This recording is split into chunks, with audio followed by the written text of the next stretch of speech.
I'm John Westwood with Project Lake Break, and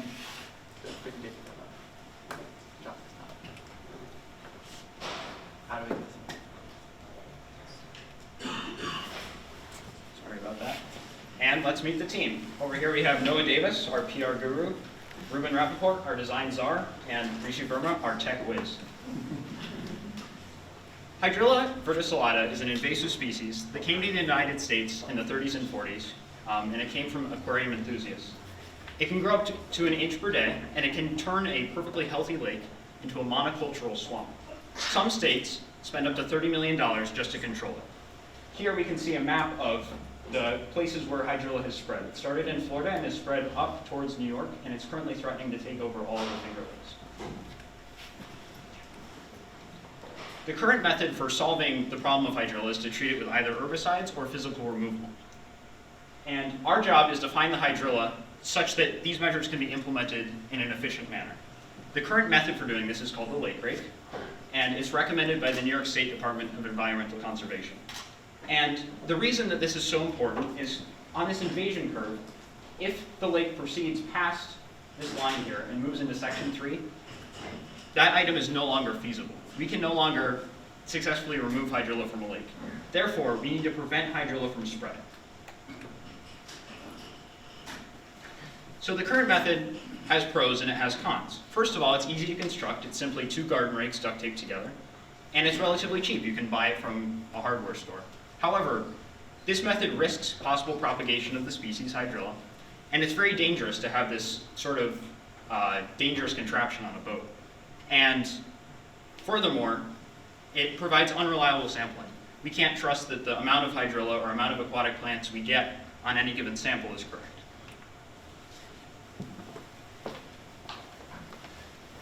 So, to examine what a new and improved version of this product would be, we've done a lot of work with potential customers who use the current product who have given us valuable feedback. People like Bill Foster, who runs the Flooding Classroom. They are one of the biggest samplers in the Ithaca and Finger Lakes area. They do the most of the sampling. We also have people like Hilary Lambert at Hydrilla Hunters. They do a lot of organization of civilians to really go out, advocate for themselves, to look for hydrilla, and really get the word out there about the problems.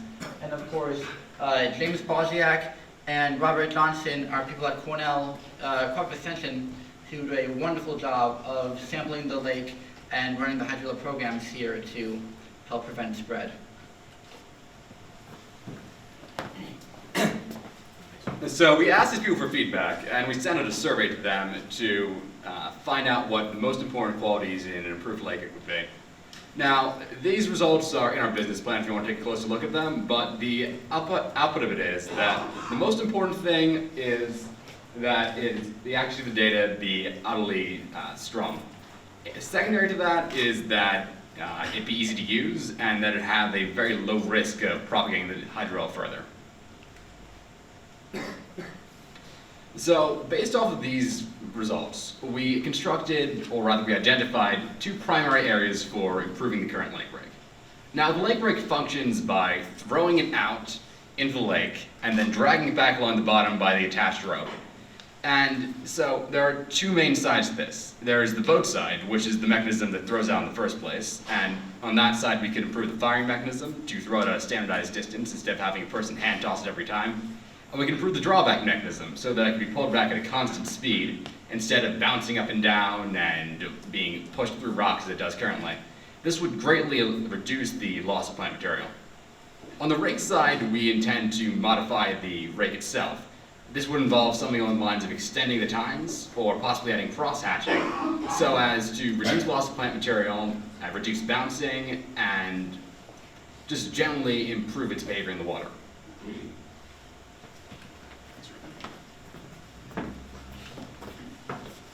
We are asking this board for $300 to further our solution.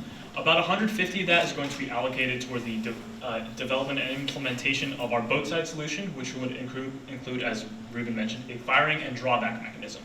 About $50 more is going to be allocated towards the miscellaneous and hardware and metal parts we'll be requiring, since we have not actually fully designed this component yet. And lastly, on the rake side solution, we are a little bit further behind in the design stages. We haven't moved to the point of CAD models yet. So we're asking for $80 for the development of that solution when we have a finalized design.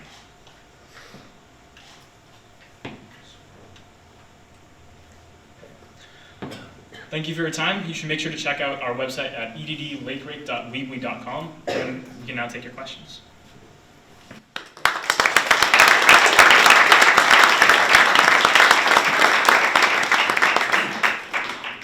Our business plans are right here. We have quite a few to pass out if someone wants to take a closer look.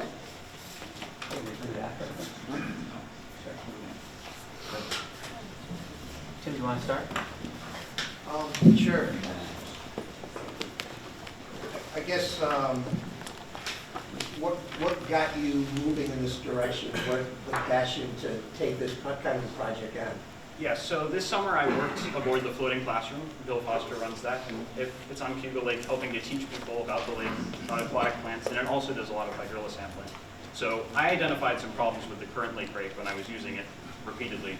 So I sort of brought that to the attention of the team, and then we moved from there. Okay. So, can you describe a little bit more about what the improvements might be? Because you said you wanted to make some improvements, and you talked about them a little bit, but is there any, like, what are the actual ideas to make for the actual improvements? Yeah, I'll take this one. Okay.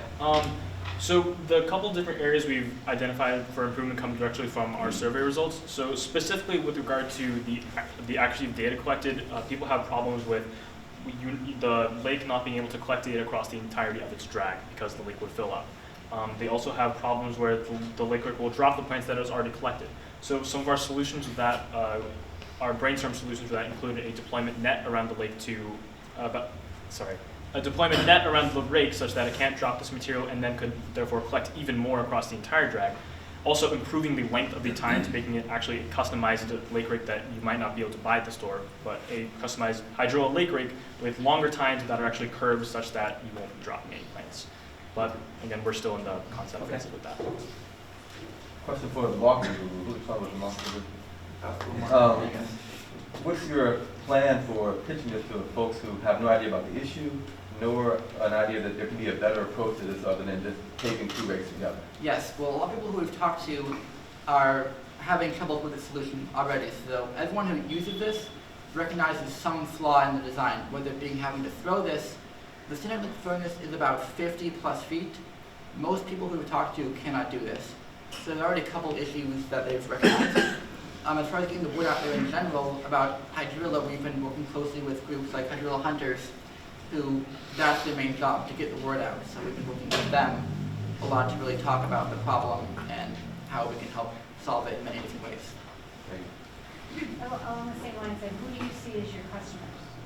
Our customers are people like Bill Foster at the Floating Classroom, who do a lot of sampling, as well as the community as a whole. Anyone can get involved in the process of sampling and preventing hydrilla spreading. It's spread mainly by people, so it takes people to help prevent this. If I may add to that, since, as John mentioned in his slide, we are in stage 2 of where eradication is still feasible, one of the most important things is getting the word out that hydrilla actually is present in Cayuga Lake. And so many efforts are being made by all of these groups to first get the word out. And so by being a part of them, we hope to actually be doing some of our marketing within those groups and through them. And then, sorry, I lost my train of thought, but we do hope to get our marketing throughout the groups that we've already contacted. Oh, I caught it back, right.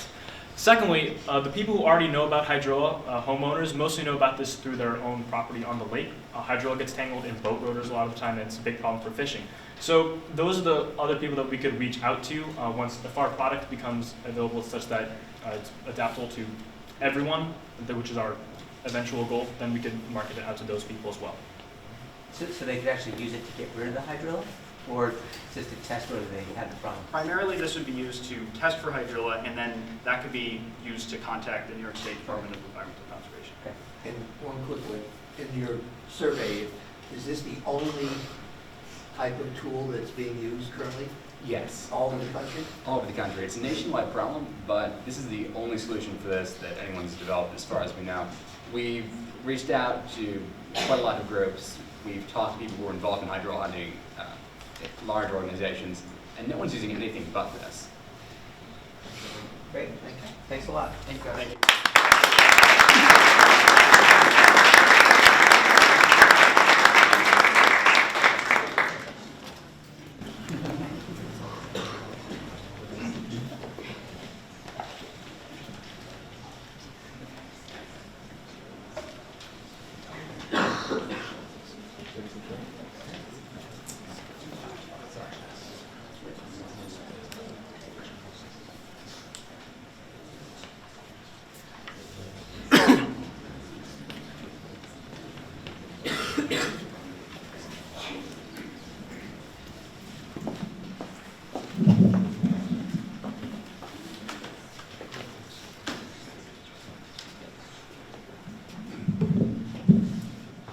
So sorry.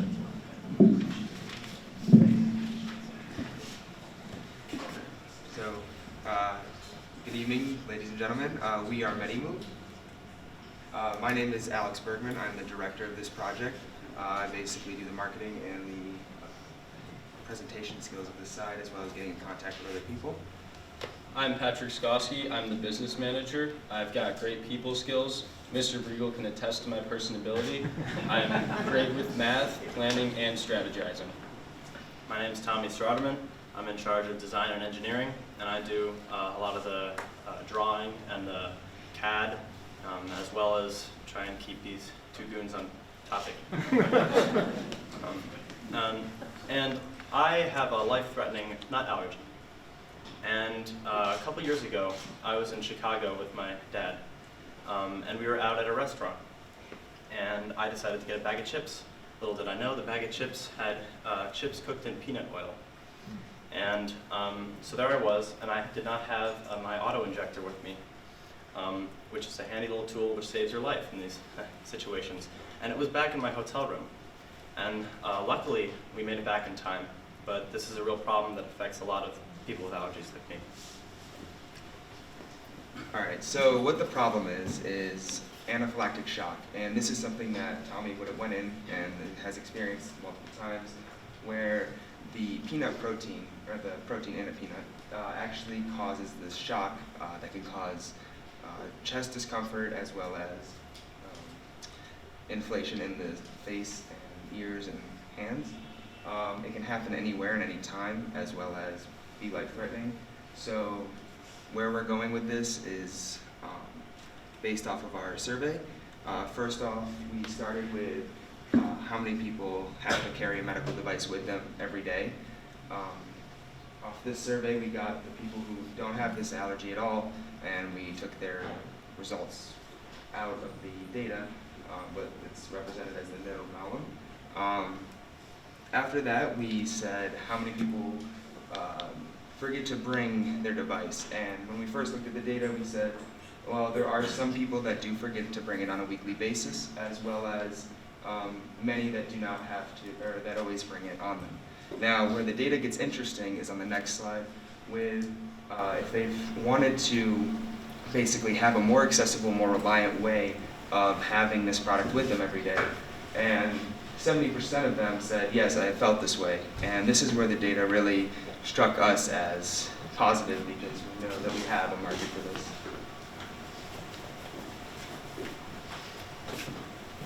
Okay, so our solution for this issue involves incorporating the AutoQ, or the auto injector, into a smartphone case attachment.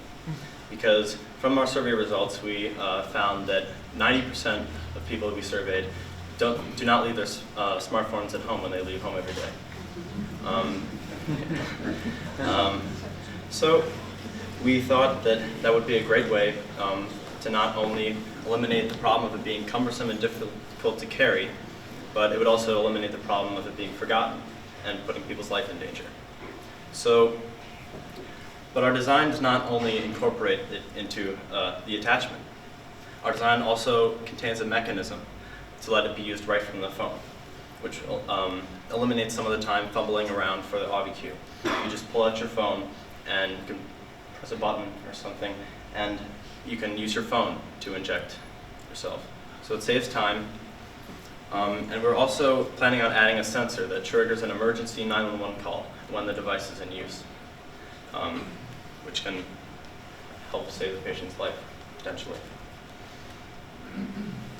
So our main competitors at this point are Mobile Joey, Omax Care, and we have found a US patent with a similar idea. Mobile Joey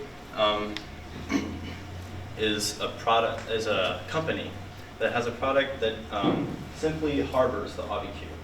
And that's all it does in a cell phone case. And our design improves on this because it incorporates the mechanism that allows it to be used directly from the phone, as well as the communication aspect. Omax Care, I have owned something similar to this personally, and I hated it. And I've seen that a lot of other people have felt the same way. Because if you try to lean against something, it pokes into your back. And we decided that solution was not acceptable, but it's everywhere. In the US patent, we did a US patent search, and we came up with an idea that was very similar, except it did not have the mechanism that allows it to be injected right from the phone. It still had a very cumbersome process of taking the AUDI cue out of the phone.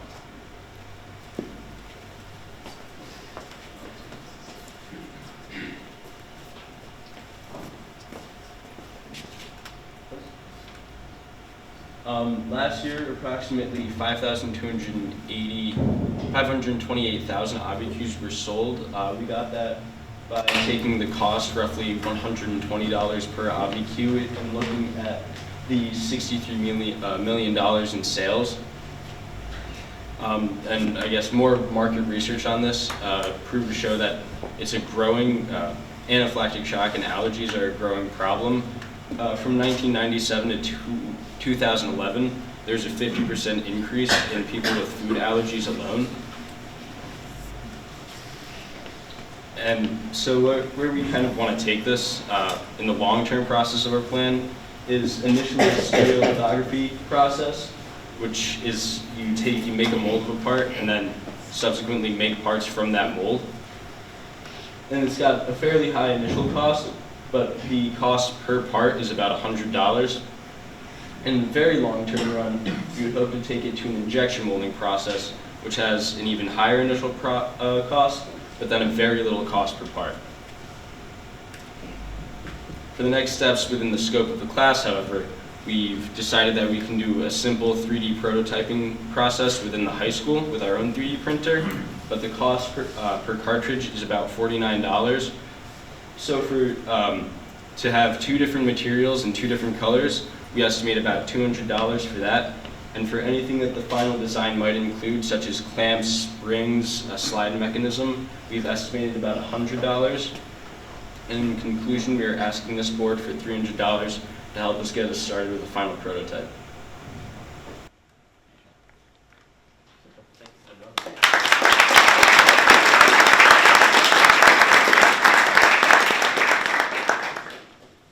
How did you find the students? Did you survey students? Is this where you got the information for your data from? Or how did you find the people who needed this device? We administered multiple surveys. One of them, or both of them, we administered over Facebook. We posted another survey on Reddit, on a few forums on Reddit, a social networking site, and that got us a lot of great results, and it also got us a lot of, we had an option to have customer feedback, and we got a lot of responses saying that they'd be very interested in a more efficient way to carry their auto injector. It strikes me that the design of the smartphones are going to change every year. Have you accounted for the time it would take you to design one prototype and what will happen once that is obsolete? Yeah, that was our idea behind the cell phone case attachment, as opposed to making a cell phone case itself. The cell phone case attachment is meant to be adaptable for multiple models of phones, and ideally will not go out of style by using some sorts of adhesive or clamp to secure it to the phone. So is the big problem that people just forget their EpiPen or audio, or what's it called? Auto injector. AUDI cue. They forget it? They forget it, and it's very cumbersome to carry, so sometimes they choose to leave it at home, which is as well as with little kids tend to forget things all the time. Parents have a smartphone, so that's another route we're also looking to do for parent support. Right, and would the injector be similar to the EpiPen? I mean, you just Yeah, it's you smack it and essentially, it goes in, so. yeah, so you take off this protective case, and it has auto instructions. Contains no needle or drug. And that's essentially a way to like, You are ready to use. Pull off red safety guard. Okay. so yeah, and then you pull off the safety guard. If not ready to And you can automate that inside of a phone case? Yeah. So you don't have to follow no longer following those instructions? Oh, you can't take out the audio instructions, but essentially what we would do is you take off the protective case, and that essentially, by taking off the protective case, that slides the AviQ down enough on the back of the smartphone, and then you just have it right here and inject. So it would always be an attachment to whatever cell phone it was. So you're not altering the IQ or what itself. No. You're just altering how you carry it. So you talked about a little bit before about having it the cumbersome, the sort of one that straps around type thing, which is what I'm familiar with like this. How does this? I mean, this is going to add, you know, to you those skinny little cell phones, and how are you going to make sure that that you don't end up with the same issue that, oh, you're not in this big cumbersome cell phone that won't go in my jeans pocket anymore? Well, that's the main problem we're trying to avoid when we are progressing through our design process. And we're trying to make the design as slim as possible for those main reasons. We will also try and experiment with having it different orientations on the phone, maybe a little to the side, to improve the way people carry it. Have you considered any kind of a beeper such that if you go a certain distance away from it, it beeps to remind you that you don't have it with you? We have not considered that, but thank you. It's a great idea. Great. Thanks, guys. Thank you.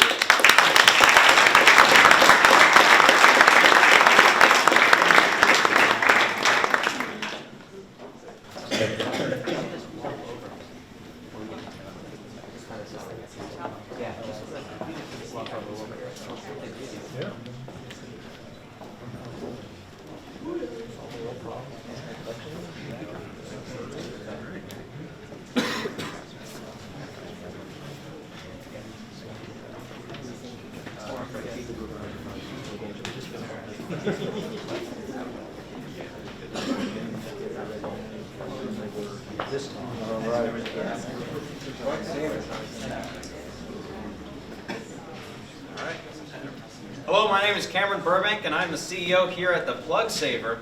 We identified a problem as people have all of these power tools, but unfortunately, when you're transporting them and when you are traveling, the grounding pins get snapped off, and the prongs on the plug end up getting bent.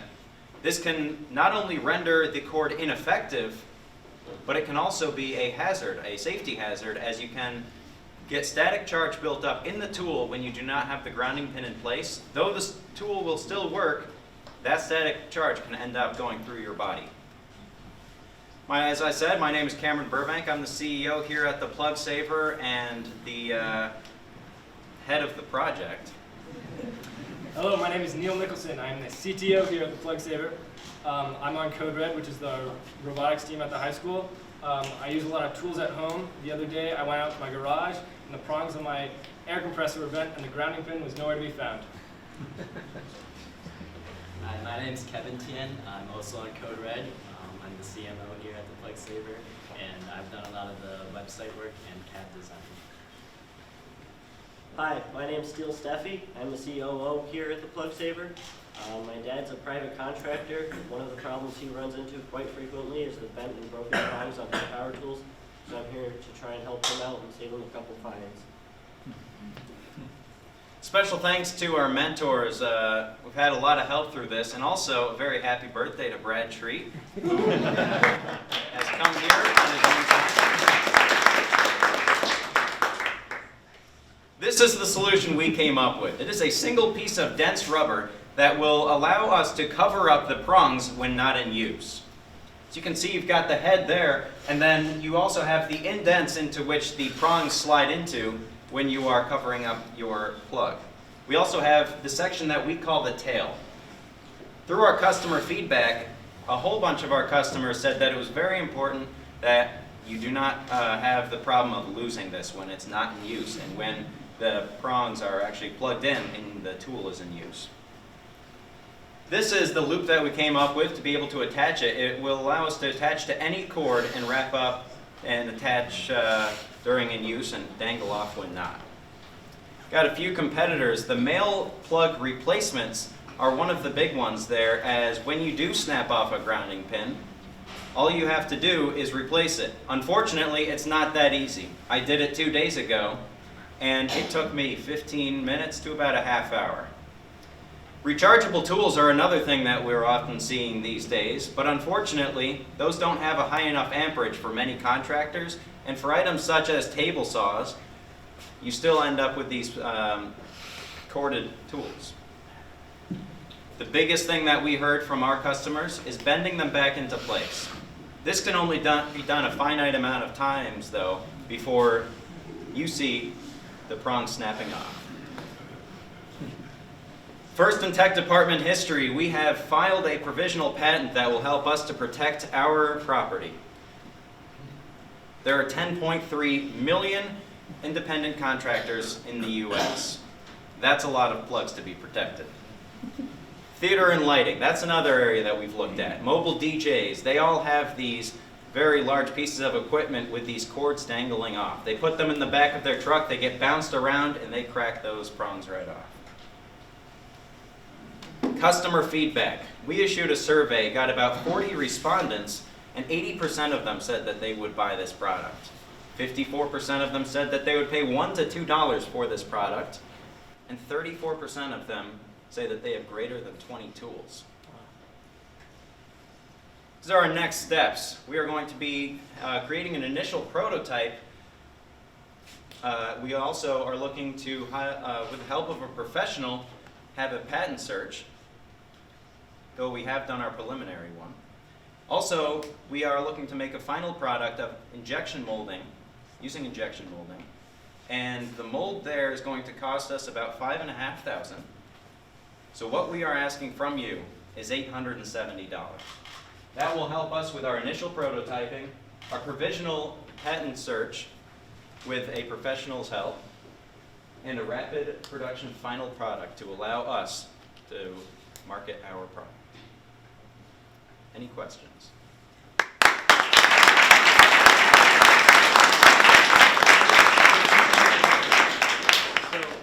I have a question. So this looks pretty cool, but I'm still a little, with all your technical computer skills, can't you show me how it works? Like, what is it? It's like the tool's not in use, and what do I do with that thing?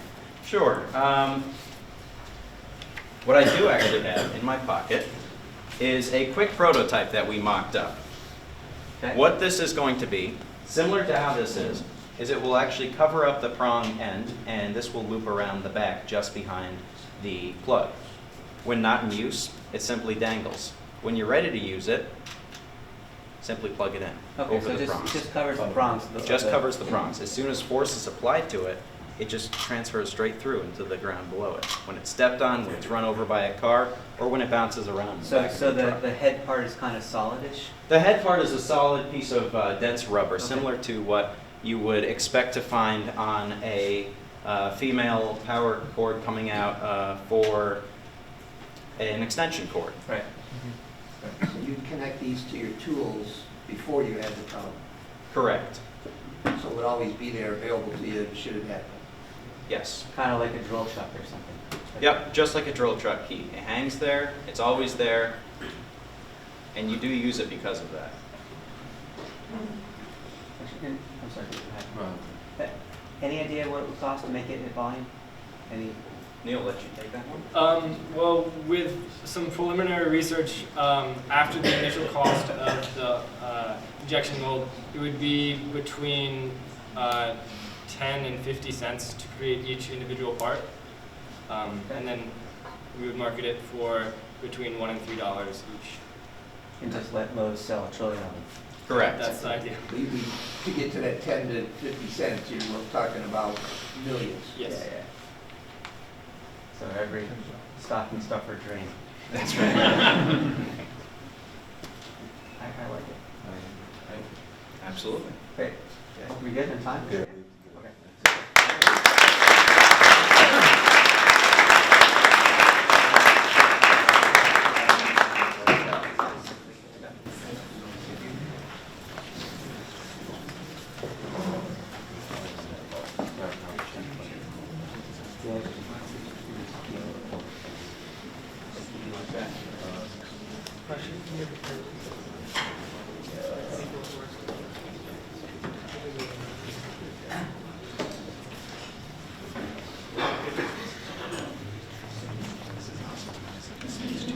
Good evening, ladies and gentlemen. In your program, we're listed as human power, and our goal is harnessing movement energy. I'm Ben Stewart. I have skills in ideation, logical evaluation, and public outreach. I'm Steven Stover, and I have skills in meeting deadlines, sketching, and concept development. Lev Santanum, and I have skills in research, designing the product, and making it work. Most of us have smartphones. These devices lose power during the day while we create kinetic energy performing daily functions such as biking or walking. What if there was a device that was able to transform this kinetic energy into usable electric energy that our phones could use? This would remove the need of an outlet, which can be time-consuming and cumbersome. We have a lot of competitors. If you do a Google search, you'll see over 20 on the first page, but none of them actually have a real device yet. Right now, the closest to being a real product is the Ampy. It costs $95, and for every 10,000 steps you walk, it charges a phone for 3 hours of battery life.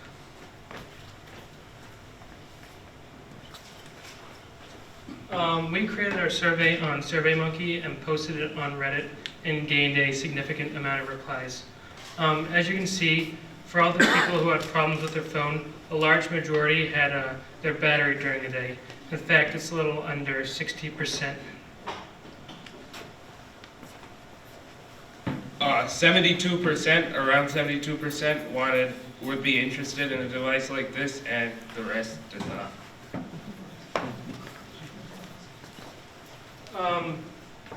So the majority wanted to pay around $21 to $50, which is what we are aiming for.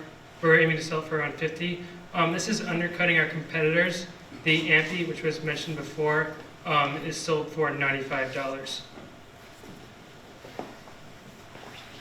Given the nature of the device relating to a smartphone, we're primarily aiming to market at college students and young people. Our device will be simple and inexpensive. We're considering, at the advice of Brian Bauer from Rev, additional product availability in a kit. The finished product is to be no larger than 4 by 3 by 1 inch, and it should be able to fully charge a smartphone. We explored several design possibilities, including designs that incorporated piezoelectric crystals. Ultimately, we decided to not go down that route due to the high cost and difficulty of manufacturing.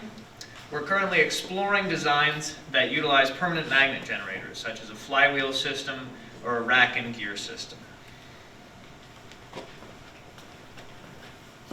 We are planning to have a sketch done by the middle of January, so about 1 month from now, and have first working prototype in April, and finalize that prototype and have a thing that works, and that's the final product in June, or the end of the school year. As you can see, our subsequent units are significantly cheaper than our prototype. This is due to the cheaper solder, copper wire, and LEDs. But we're still trying to shave off the price for our subsequent units. We're considering selling it as a kit as before to save more money, so the users would have to build the kit, the device themselves.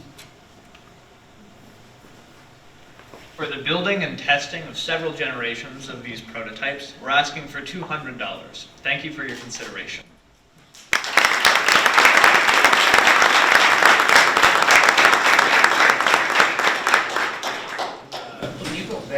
the last gear right there. So subsequent units, what do you mean by that? What kind of volume? So our first unit, we have to purchase initial things like, we can't buy 150 inches of copper wire, we have to buy like 5,000 inches. So this represents the initial cost of like going out and buying it, and then this represents the real world cost of that 150 inches of copper wire. So if you produce hundreds of thousands of them, what do you anticipate your cost to be? We honestly haven't looked into production on that scale. This is more of producing like tens of these units at most. Can you talk a little bit more about how this is actually going to work? What year, how will it be used? What is it? Yeah, sure. So we're aiming at primarily converting kinetic energy from walking. So when you walk, each step, you accelerate forward and then you come to a rest. And you don't consciously perceive that frequently because we've done it our entire lives, but you are giving off a lot of excess energy. So if we can convert that into rotational energy, we can easily put that through a permanent magnet generator to make electricity.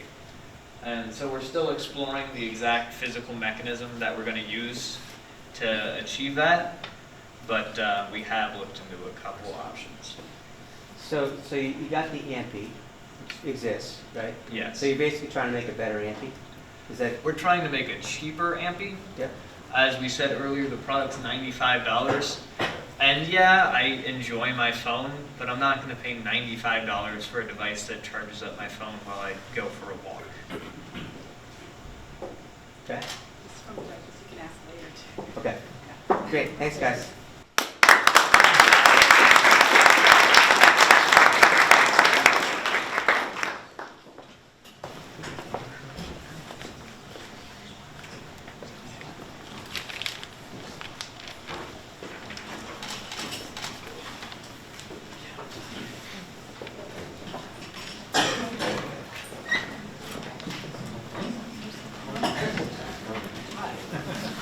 Awesome. I can't believe it. I can use this.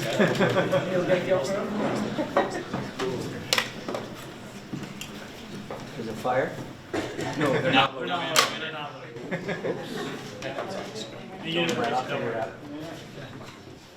All right, I'm Andrew Dove. I'm Duncan Patwell. I'm Kevin Smith. And I'm Dan Dracup, and we represent Pump Action Mods. Have you ever heard of the company Nerf before? They're the largest retailer of foam dart blasters in the world. Have you heard of zombies? It's very likely because they're very common in the popular culture today. However, there is a community that organizes zombie-themed games of tag with Nerf blasters. Some people take these games very, very seriously and want top-performing blasters and are willing to pay good money for it. One of the blasters, a very commonly used blaster, is the Nerf Retaliator, which you see up front. It's a great blaster, and a lot of people really like it and use it. But the problem is that the primer is positioned on top of the blaster and is very hard to use and it's unwieldy, and a lot of people don't like it. It turns off many potential customers. So the market that we're planning on selling this product to is the Human vs. Zombies communities in the United States. As of last year, there were more than 150 Human vs. Zombies communities in the United States. There was an average of 200 members per community, which totals to 30,000 members of this community, potential customers that we're marketing to, as well as other communities of Nerf enthusiasts, generally on the internet, and other Nerf games, though that market is not quite as large. So far, we've had 40 responses to our survey, and roughly 85% of those rated the Nerf Retaliator either a 3 or a 4 out of 5. We then asked them to rate the current priming mechanism on the Nerf Retaliator, and roughly 80% rated it either a 3 or lower. One of the last questions we asked was, what style of grip would you prefer? And 53% said a pump action style grip, and because of that, that's the path we're going to pursue.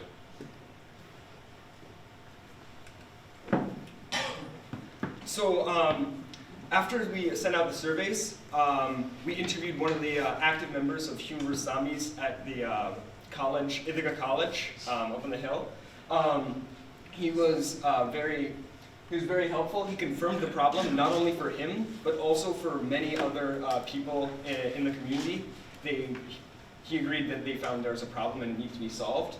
His responses are consistent with our survey results, saying that he would prefer a pump action style grip and that many people would be willing to pay money to buy this.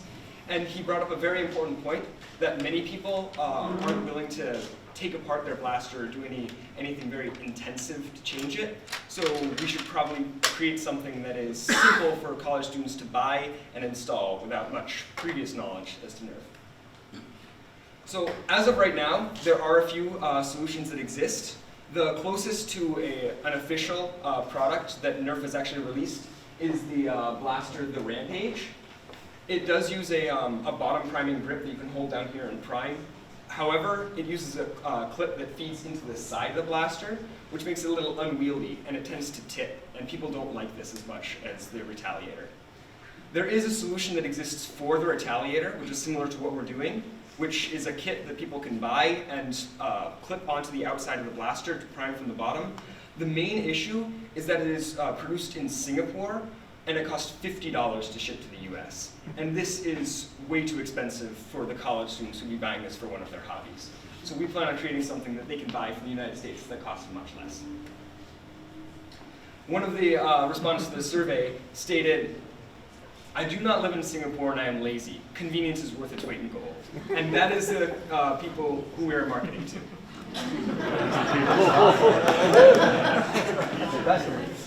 We then asked the question whether or not we should move forward, knowing there is a pre-existing solution. Roughly 90% said that we should keep moving forward, most likely due to the cost of shipping.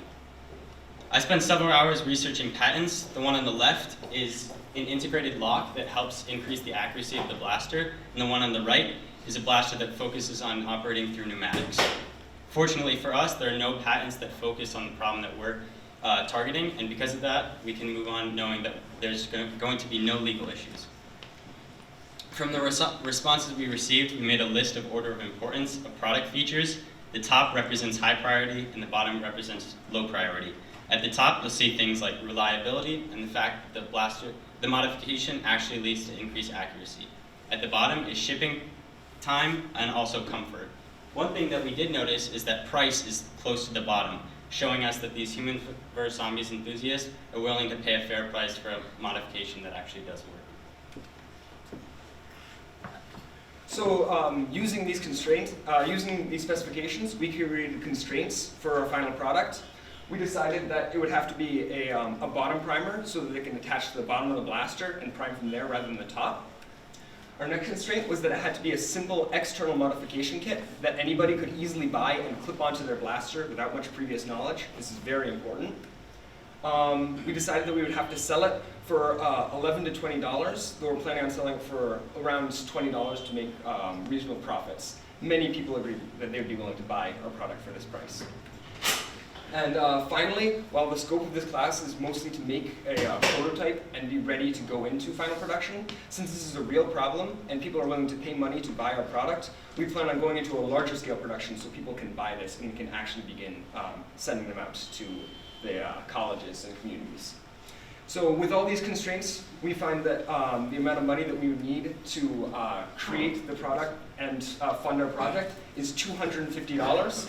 We arrived at this number by taking the cost for the initial prototype, $40 to 3D print the grips, $10 for metal fasteners to attach to the blaster, and since we plan on taking, making 3 prototypes, that'll total to about $180 plus extra, more or less.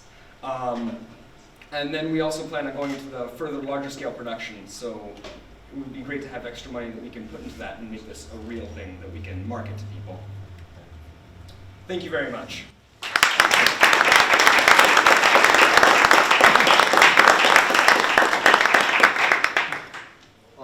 In a previous life, I may have been one of these enthusiasts, so I know performance and accuracy are important. Yes. Will this help with either one of those to help with your marketing? I see price is going to be a big piece of your market, but about performance and accuracy, will this help at all? Yes, so the main issue with the blaster is that since it primes up here, you actually have the you can't really steady the blaster from the front, so it easily tips and you lose accuracy. So the way you solve this is by holding it from the front. But the primer is up here, so you prime it, and then you have to move your hand all the way down to the front, aim, and fire, which takes a lot of time. And if you're being attacked by 10 zombies, you really want to be able to shoot them all and hit quick. Let's put it this way, in real life, you don't see any guns that are like that because they won't be accurate, so Nerf just designed it like that, but that's the flaw we realize. So priming is just loading the next Nerf bullet into the thing. Yeah. So Yes. so go ahead and show us how this primes. I can show you. Still. Aim away. Yeah, it's all good. Yeah. What you do.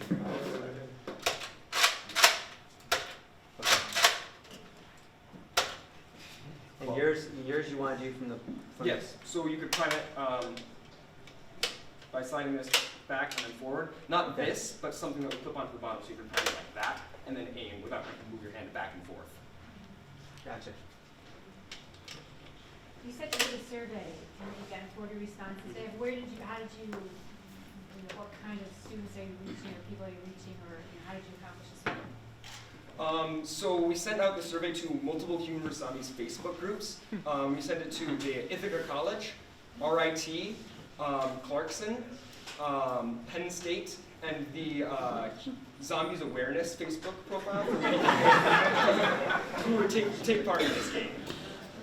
Oh, sounds And that's only 6. We haven't even reached out to any of the other 144 communities. Great. Okay, thanks guys.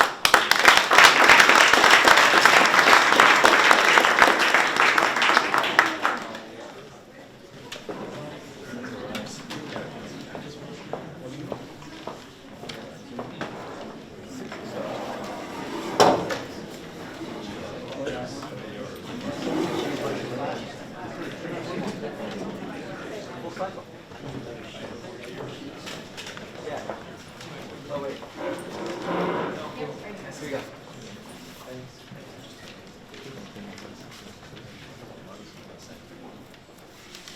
Full cycle. Hello, everybody. My name is Ethan Scott, project manager. I'm Isaac Lawson Hughes, lead engineer. Over here we have Katie, our design engineer. Yeah, Diego Lopez Crane, our electronics extraordinaire. And Will Rudan, our mechanical engineer. And we are Full Cycle Bikes, a nonprofit organization working to bring power to developing communities. So, every day, 1 in 5 people live their lives without the use of electricity. This means they aren't able to use their cell phones, commonly used to call relatives, call for emergency services, and also facilitate commerce in countries.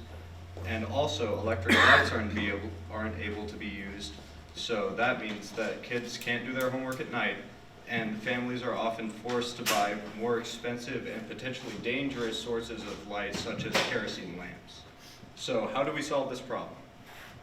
Well, bicycles are the #1 means of transportation in developing countries.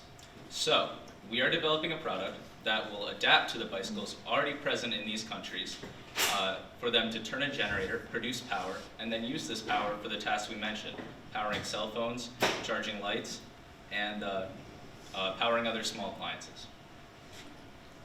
Okay, so at the moment there are 3 main competitors in alternative energy sources, and that would be solar cells, the pedal watt, and the pocket socket. Now each of these have their own disadvantages. The solar cell being that it is very hard to adapt to different devices, and it's also a pretty short-term solution. It breaks pretty easily. And also, these aren't really deployed in developing areas yet. So also there's the pedal watt. It's similar to our solution. It's $1,200 though. That's way too high for any community in a developing area to buy. Also, it's only sold to the consumer market. Finally, there's the pocket socket, a hand crank generator, only $60, but it's also not made with very much durability, and it wouldn't be able to withstand the elements of these harsh environments. All right, so using surveys, expert interviews, and close contact with aid organizations, we've developed a list of constraints for our product. The first is that it's durable. Our product is going to travel a long way before it reaches its end user, And once it gets there, it's going to be subjected to a lot of stresses in its environment. The product also has to have a transparent design so that in the case of mechanical failure, it'll be able to be repaired on site. Next, it has to be between $20 and $40. This will allow it to reach a wide audience of consumers. Though people in developing countries may not be able to afford this, our product is really marketed towards a community. And for a community, this product is more than affordable. Lastly, it has to be compatible with all bikes because it doesn't do our end user any good if it doesn't work with their bike. So, how will we get our product to our end user? Our plan is to take the monetary gains, the donations, the grants, and take that to start our initial production of the product. From that, we'll send the product to organizations such as Bikes Against Poverty, who already send bicycles to places like Uganda and other developing areas in Africa. And that's how we'll distribute. And in addition to this, we'll take a markup of this product and sell it to the consumer sector and use that to seed funding for more aid to other countries. All right. So as you can see, we're in the prototyping phase, and we foresee, with our initial prototypes, $100 cost for each prototype. This is due to materials and how expensive it is to buy these materials at low volume. Though we feel that once we reach mass production level, our product cost will drop to about $30, putting it within our range. So we would like to do a quick demonstration on how our product works. So you might not be able to see this multimeter, but the judges up front will be able to see that it's actually reading out 20 volts, or sorry, 12 volts of power.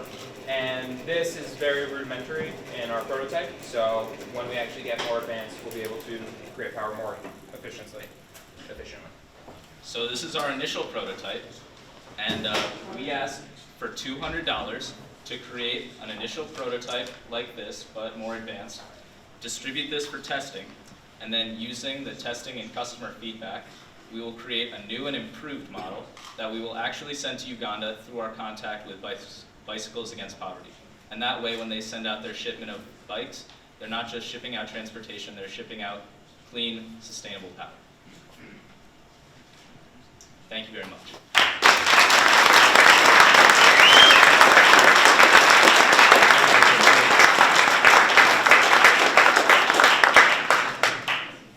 Are there any questions? Yeah, so like does the parent crank the bike while the kid's doing the homework? I'm trying to figure out, like you have to, like it's real-time generation, right? It You're is not like real-time. charging the battery up, you're...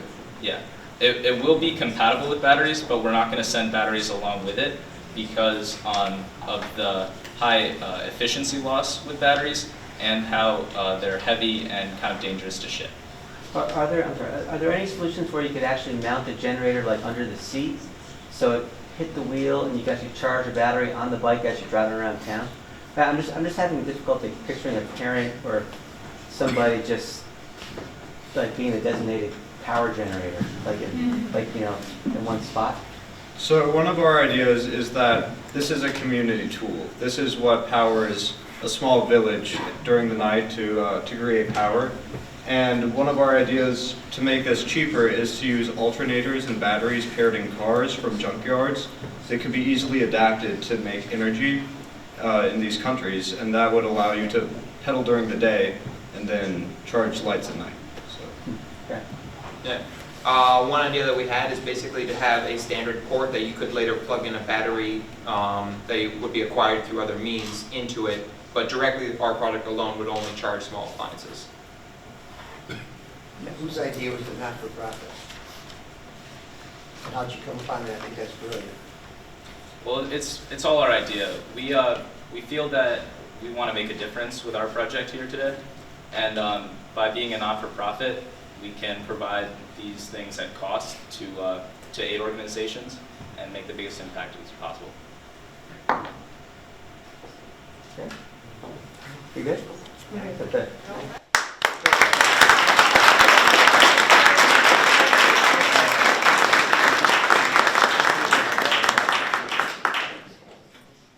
I think I can go like somewhere else. you like convene somewhere else? Yeah.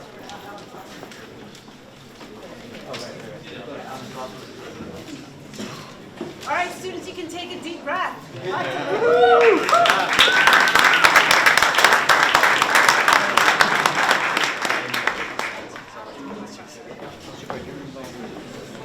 So while the judges are conferring to decide their awards, while the judges are conferring to decide the awards, Alex is going to talk a little bit about Rev, and then the teachers have one other surprise to give out. So I'll just be 30 seconds here. So the space that you're in, it's called Rev. Some of you may have heard of this, some of you may have not. What it is it's a business incubator. So this was a project that was hatched out in January of this year, where Empire State Development came in partnership with Cornell University, Ithaca College, and TC3. And all four of those institutions came together and decided that it'd be great for Ithaca to have a downtown business incubator. So this place was brought on board on September 22nd. So we're now a fully operational location. So there's companies working in here every day. There's both virtual and full-time members that spend time in this space that utilize our prototyping lab back in the corner. So if you know anyone that's interested in starting a company and is interested in pursuing these kinds of projects, we're happy to talk to them. We have mentors on staff, and there's some tax benefits associated with being a member here. We also hold lots of events like this quite often. We have another one coming up on January 22nd, which will be focused around women in entrepreneurship, where we'll have a couple presenters coming here and talking about their successes as being a female in the entrepreneurial world. So if you want any more information, you can come and talk to me about it, or you can talk to Brad Treat here, who is also one of the mentors. Thank you very much for coming.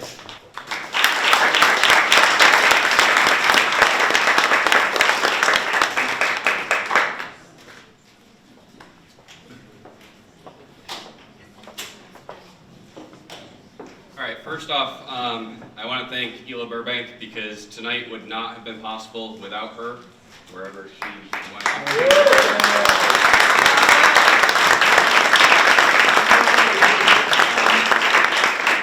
She joked about the amount of emails that got sent out back and forth between Mr. Crowley, myself, and her, and all the mentors and everything else. She put tireless hours in on this. There was many nights that I was sitting downstairs watching TV on my couch, and my phone would just start buzzing, email after email after email. She was up at all hours of the night, all hours of the morning. So thank you so much for everything that you've done for an amazing group of students, but also for Mr. Crowley and myself in terms of teaching and for the district.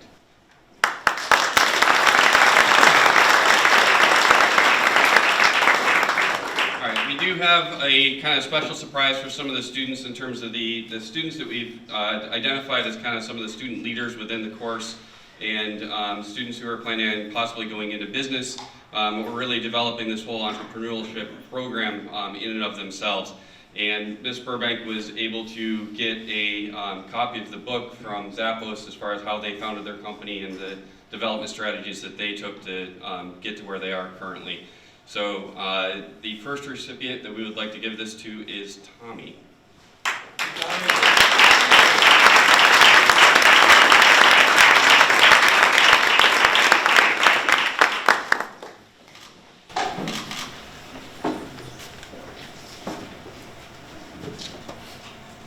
Mr. John Wesley.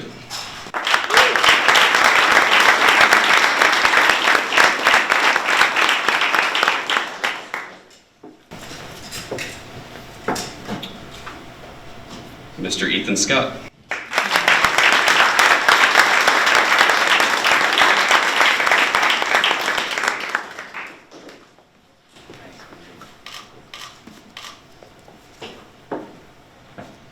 And Mr. Cameron Burbank.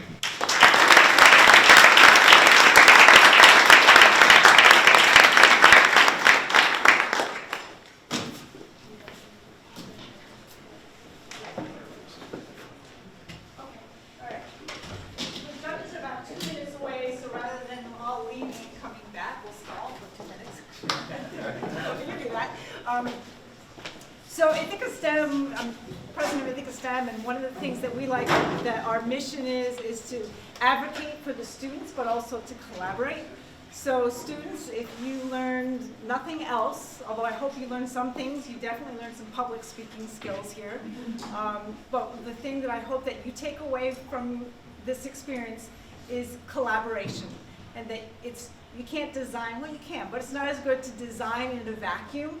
And I hope that you've learned that reaching out and talking to others, to mentors, to doing the surveys, it is not a sign of weakness when you ask for help, but rather the help always gives you an added dimension to your product. And let me tell you, to anyone who's asked for help, it is always flattery. I value your opinion, could you please help us? People will help you, so, other than a couple grumpy ones, but for the most part, you will get positive responses. The greatest form of flattery is to be asked for your advice. So I hope you take away with that experience.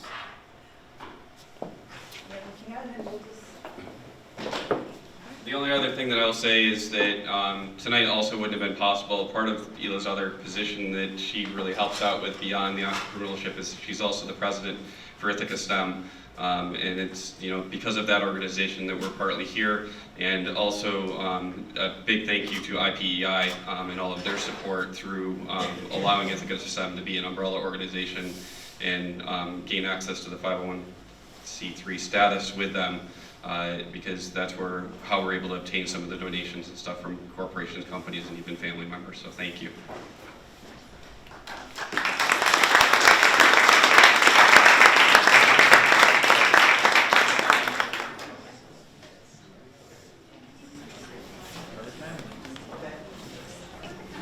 Great.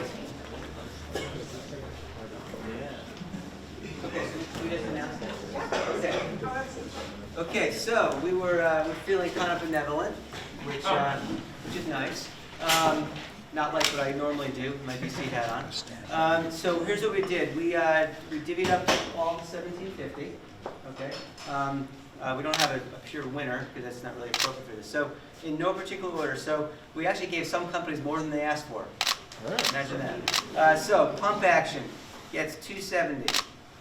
Human power gets 220. Those are both more than you asked for, I think. Many more gets 320, more than you asked for. Lake Grade gets 320. Full Cycle gets 220. Okay, and Plug Saver gets 400. The reason, just for Plug Saver, we asked for 870 or something.